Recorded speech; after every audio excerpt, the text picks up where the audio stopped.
is an elegant machine.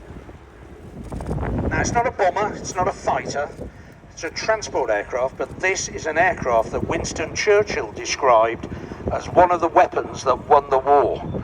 And quite right too, it made sure that supplies, paratroopers, all kinds of things were in the right place at the right time.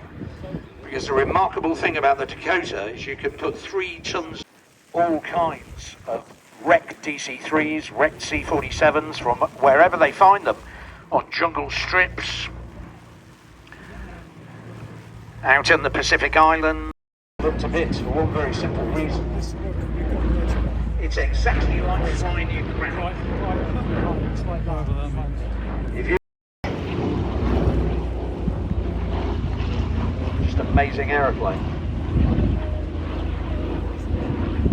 In the standard C-47 mode that you see here, there's a great big cargo door on the other side of the fuselage at the moment. Well, that's one tough aeroplane.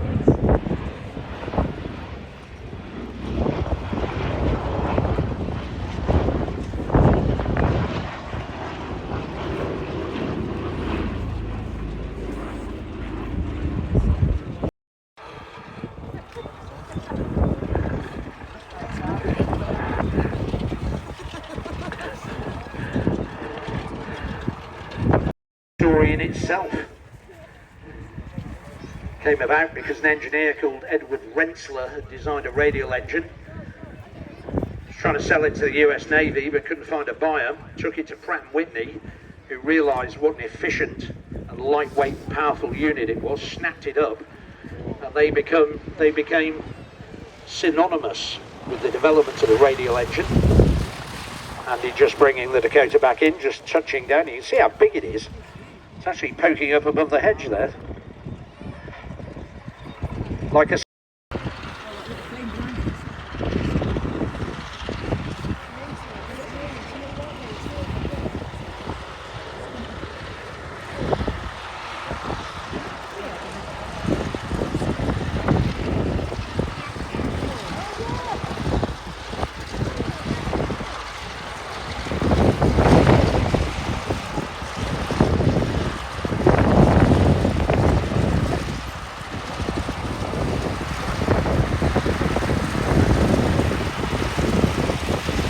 Andy Dixon gives a big wave out the cockpit there as he's taxiing back up to his parking bay. If you'd like to have a look around the inside of that aircraft, I believe that after he's parked up at the top, there is an access gate to where the Dakota and the Catalina are parked. You can actually go and have a look. You'd be surprised how big it is inside. I was.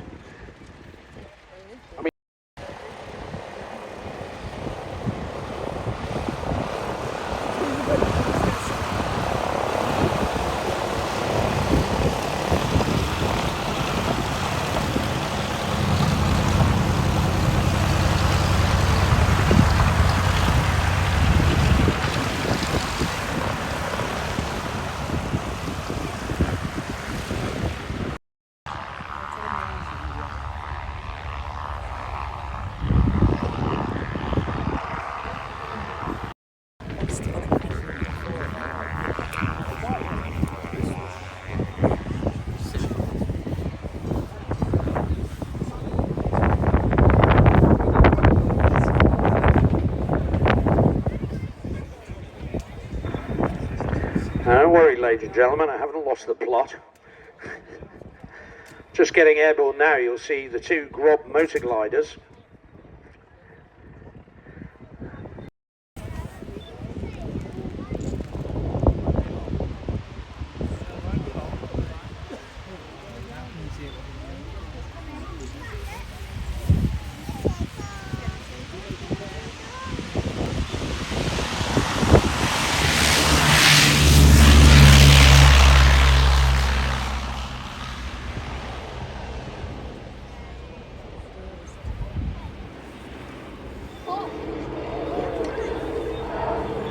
And so with the roar of a pair of Bristol Pegasus, I do beg your pardon, Bristol Mercuries,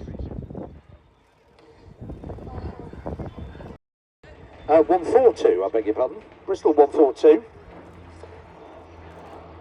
This indeed was a small, basically kind of like a VIP airliner, the equivalent, if you like, of a modern day business jet. But the performance on, originally with the long nose as a Blenheim Mark IV,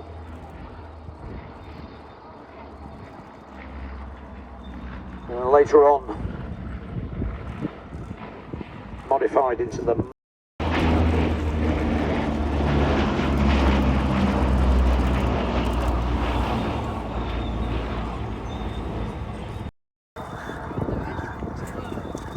beautifully done. They'll be breaking out.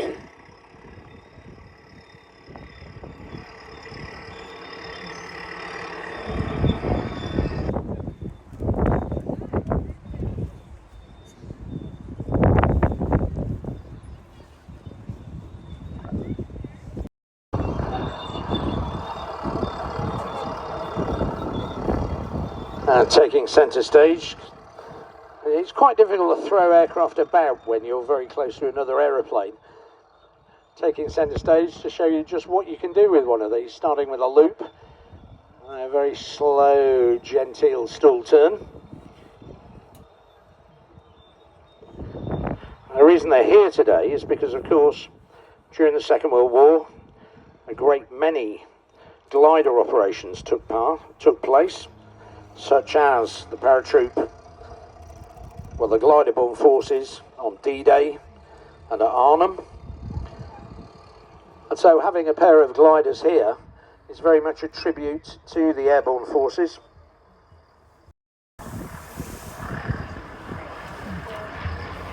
Really is a very large aircraft for just a two-seater.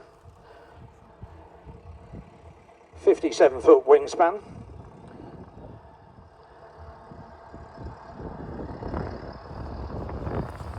Powered by an engine also built and developed by Grob themselves, the aircraft manufacturer. A Grob 2500 speed of 147.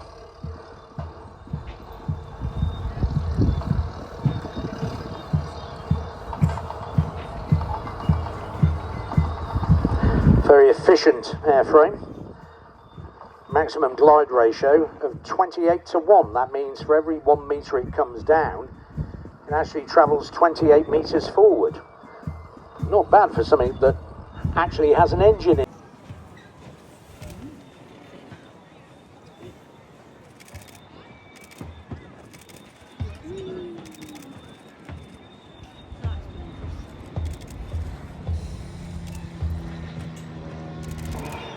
Rejoin back into formation now. Although it is a modern glider, it is a very fitting tribute to the glider forces.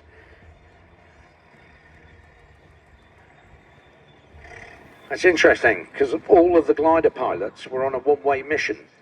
They then had to fight with the troops they'd taken into the battle until such time as they could return to their home unit to fly another glider somewhere else.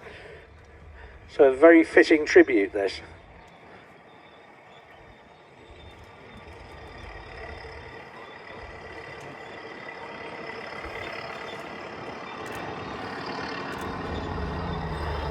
Great many of the glider pilots started their flying training on the Tiger Moth.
they'll be joined by stablemate and one of the aircraft that people who learn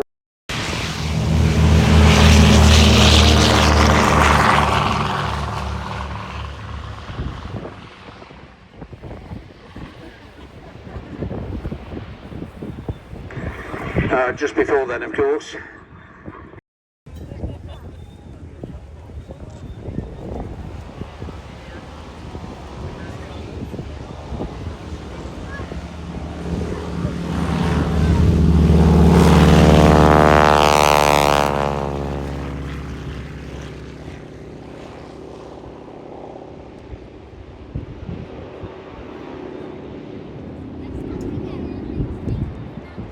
The Grob gliders to this. The weird thing is, you hear that really loud, snarly noise it makes. That's not the engine.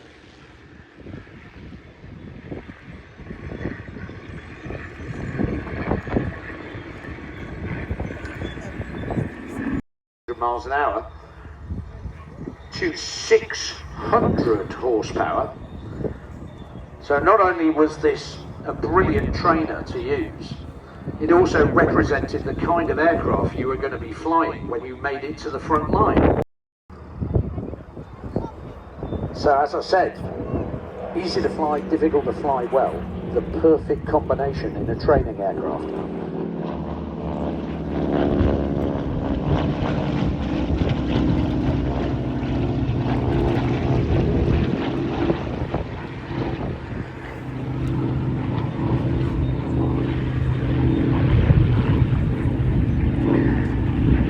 This particular Harvard was built in 1953 for private operators, before in 2020 it was sold to Andrew Goodall and Brian Jones, both trustees of T6 Harvard Limited. Now what's interesting is, unlike many warbirds and like many of the aircraft you see here today, this is one you can actually flight in a real original World War II trainer.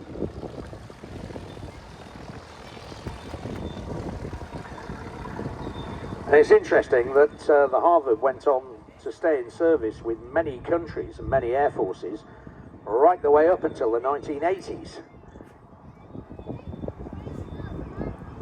That's how good a training aircraft it was. It had that kind of longevity, but in some of the third world air forces in Africa and South America and so on that it served with, it wasn't just used as a trainer. They armed it. It could carry light bombs under the wings, machine guns mounted in the wings, and they used it as a light ground attack aircraft.